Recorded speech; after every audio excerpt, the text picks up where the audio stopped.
Seorang oknum Brimopolda Maluku diduga menganiaya seorang pelajar di Tual hingga tewas. Lebih lengkap kita bahas bersama Komisioner Kompolnas Hoirul Anam dan orang tua korban Rizik Tawakal. Selamat petang, Bapak-bapak. Selamat petang. Selamat petang. Warahmatullahi wabarakatuh. Pak Rizik, kami turut menyampaikan duka cita atas kehilangan Pak Rizik dan keluarga. Pak Rizik, kalau putra Bapak satu lagi kakaknya Tawakal ya, kabarnya seperti apa Pak sekarang? Tadi sekitar sekitar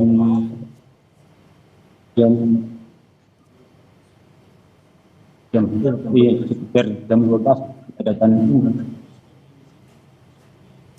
terus rongseng ya, ini patah, Lengannya patah? Pergelangan tangannya retak dua.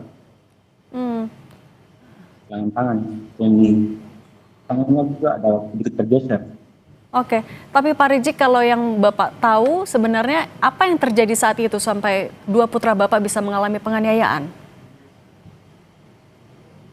Jadi yang saya tanya pada haknya yang selamat ini, bahwa mereka itu dari arah rumah sakit Mereng menuju ke Tual, itu sampai di TKP itu ada seorang brimob, ada beberapa brimob itu ada patroli. Nah, mereka semua turun. Mungkin ada satu orang oknum itu turun dari menyeberang jalan. Ini semua turun dari mobil, tapi yang satu menyeberang jalan di sebelah, langsung dia menunggu nih anak saya yang dua.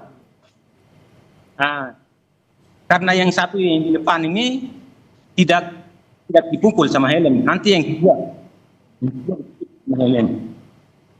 Nah, yang kedua dipukul kena helm, mungkin jalan sedikit jauh jatuh karena ada berteman dengan kakaknya, langsung motornya lari tabrak kakaknya di depan. Kakaknya juga jatuh, truk motornya jatuh juga, gitu. Pelaku tapi satu orang ya Pak? Itu satu orang aja yang menyeberang jalan.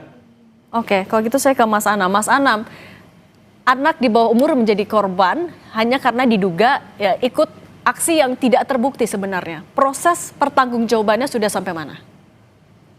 Iya, yang pertama-tama kami mengucapkan bela sungkawa yang mendalam kepada Bapak dan keluarga korban yang lain.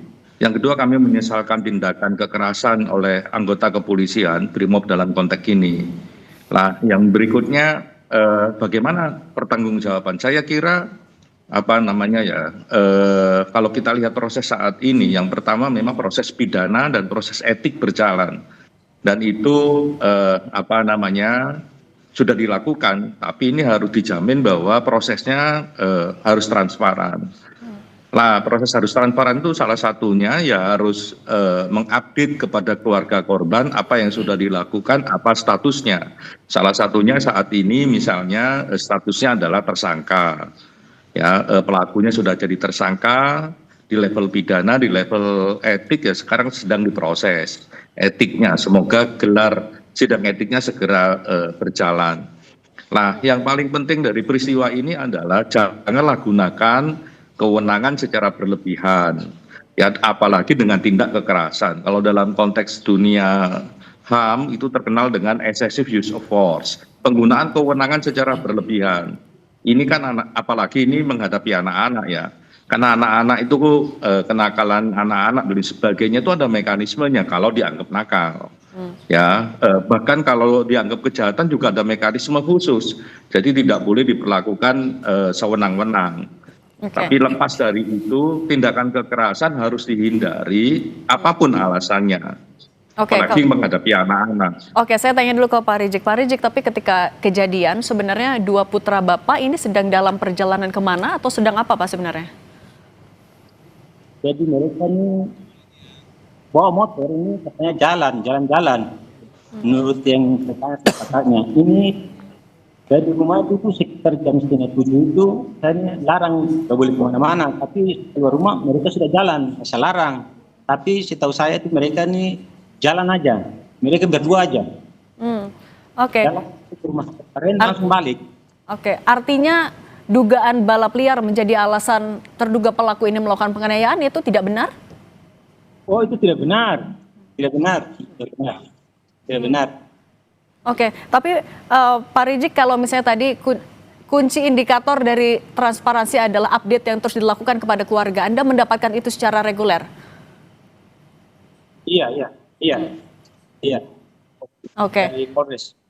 Oke, Pak Anam, tapi juga Anda melihatnya sebenarnya sampai ada kekerasan berlebihan yang dilakukan oleh anggota Brimob Polda ini. Sebenarnya celahnya itu karena apa? Karena ada pengawasan yang lengah atau ada SOP yang diabaikan atau seperti apa?